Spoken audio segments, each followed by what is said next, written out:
Hi అండి, అందరూ ఎలా ఉన్నారు? ఈరోజు నేను లెమన్ రసం చెప్తున్నానండి.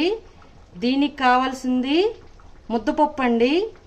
ముద్దపప్పు 1 కప్పు తీసుకున్నాను, లెమన్స్ 2, అది జ్యూస్ తీసుకున్నాను, కొత్తిమీర కొంచెం, ఉల్లిపాయలు 1 మీడియం సైజ్ ఉల్లిపాయ చిన్న ముక్కలుగా కట్ చేసుకున్నాను, 1/2 టేబుల్ స్పూన్ ఇంగువ, 3 పచ్చిమిర్చి చిన్న ముక్కలుగా కట్ చేసుకున్నాను, కరివేపాకు 2 రెమ్మలు, ఆవాలు 1/2 టేబుల్ స్పూన్, జీలకర్ర 1/2 టేబుల్ స్పూన్, ఎండుమిరపకాయలు 2 ముక్కలుగా కట్ చేసుకున్నాను, ఉప్పు సరిపడినంత, నూనె తగినంత, పసుపు 1/2 టేబుల్ స్పూన్. ఇప్పుడు ఒక వెసలు తీసుకున్నానండి. ఆ వెసల్లో ఆయిల్ వేసుకొని 2 టేబుల్ స్పూన్ ఆయిల్ వేసుకుందాం.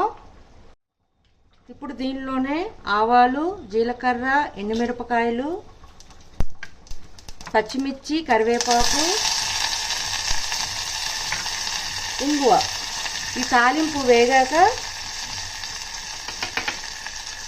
ఉల్లిపాయలు వేపుకోవాలండి. తాలింపు వేగిందండి, ఇప్పుడు ఉల్లిపాయలు వేపుకుందాం. ఇది లైట్ గోల్డెన్ కలర్ వస్తే చాలండి.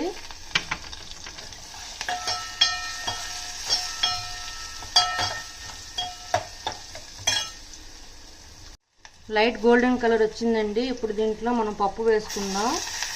దీన్ని బాగా కలుపుకొని ఇప్పుడు దీంట్లో 500 ml వాటర్ వేస్తున్నానండి. ఇది మరీ చిక్కగా కానీ మరీ పలచగా కానీ ఉండకూడదండి, మీడియం కన్సిస్టెన్సీలో ఉండాలి. దీనిలోనే ఉప్పు వేసుకోవాలండి. దీన్ని బాగా మరగనివ్వాలి. కొత్తిమీర కూడా ఇప్పుడే వేసేస్తున్నాను. ఇవన్నీ వేసి బాగా మరిగాక ఆఫ్ చేసుకోవడమేనండి.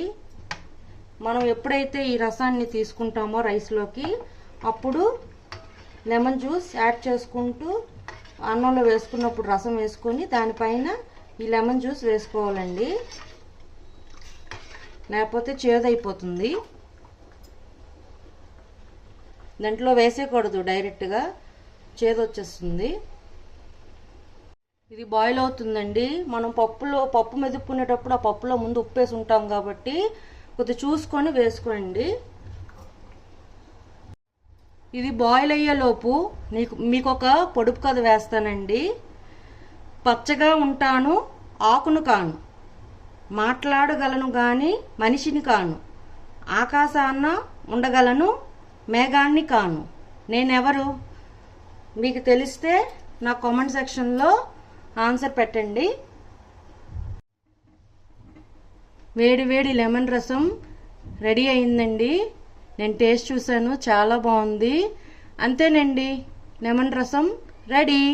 మీకు నచ్చినట్లయితే like, share and subscribe it. Bye.